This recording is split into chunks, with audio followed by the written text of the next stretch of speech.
नमस्कार, मैं प्रतिमा पांडे। हमारे व्रत और त्यौहार में आपका बहुत बहुत स्वागत है। आज हम अधिक मास के कृष्ण पक्ष में पड़ने वाली एकादशी की कथा सुनाने वाले हैं। एक बार युधिष्ठिर ने श्री कृष्ण जी से पूछा कि हे प्रभु, आप हमें अधिक मास के कृष्ण पक्ष में पड़ने वाली एकादशी के बारे में बताइए कि इस एकादशी का नाम क्या है और इसकी कथा क्या है। तब श्री कृष्ण ने कहा, हे युधिष्ठिर, अधिक मास के कृष्ण पक्ष में पड़ने वाली एकादशी को परमा एकादशी के नाम से जानते हैं और इसकी कथा मैं तुम्हें सुनाता हूँ, तुम ध्यानपूर्वक सुनो। कापिल्य नगरी में सुमेधा नाम का एक अत्यंत धर्मात्मा ब्राह्मण रहता था। उसकी स्त्री अत्यंत पवित्र और पतिव्रता थी। वह ब्राह्मण अत्यंत गरीब था, भिक्षा मांगकर अपना जीवन यापन करता था। किसी दिन उसे भिक्षा भी नहीं मिल पाती थी। उस ब्राह्मण की पत्नी वस्त्रों से रहित होते हुए भी अपने पति की सेवा करती थी। कोई अगर उसके घर में अतिथि आता था तो उसे अन्न प्रदान करती थी और स्वयं भूखे रह जाती थी। अपने पति से कभी भी किसी भी वस्तु की मांग नहीं करती थी। दोनों पति पत्नी घोर निर्धनता का जीवन व्यतीत कर रहे थे। एक दिन ब्राह्मण अपनी पत्नी से बोला कि हे प्रिय, मैं जब भी धनवानों के यहाँ जाता हूँ और उनसे धन की याचना करता हूँ तो वो हमें मना कर देते हैं और हमारी गृहस्थी या गृहस्थ जीवन कभी भी धन के बिना नहीं चल सकेगा।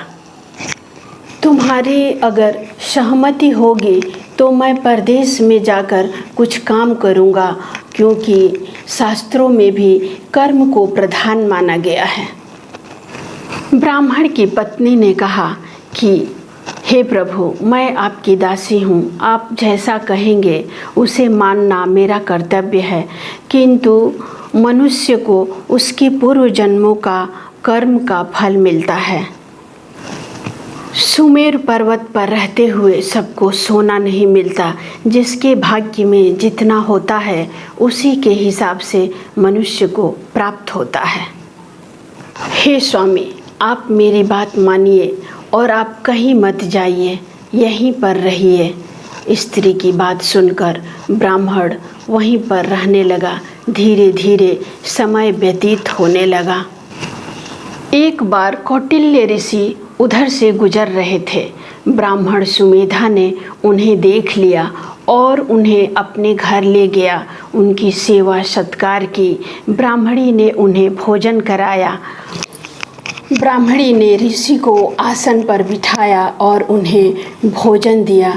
भोजन के पश्चात ब्राह्मणी ने कौटिल्य ऋषि से पूछा कि हे ऋषिवर, आप मुझे हमारी दरिद्रता का नाश के लिए कोई उपाय बताइए, ताकि हमारा जीवन भी सुखमय जीवन हो और इस दरिद्रता का नाश हो। ब्राह्मणी की बात सुनकर कौटिल्य ऋषि ने कहा कि हे ब्राह्मणी, अधिक मास के कृष्ण पक्ष की परमा एकादशी का व्रत करने से मनुष्य के सभी पाप नष्ट हो जाते हैं, दरिद्रता दुखों का नाश होता है। जो भी मनुष्य इस व्रत को करता है वो धनवान हो जाता है। इस व्रत में नित्य गायन सहित रात्रि जागरण करना चाहिए।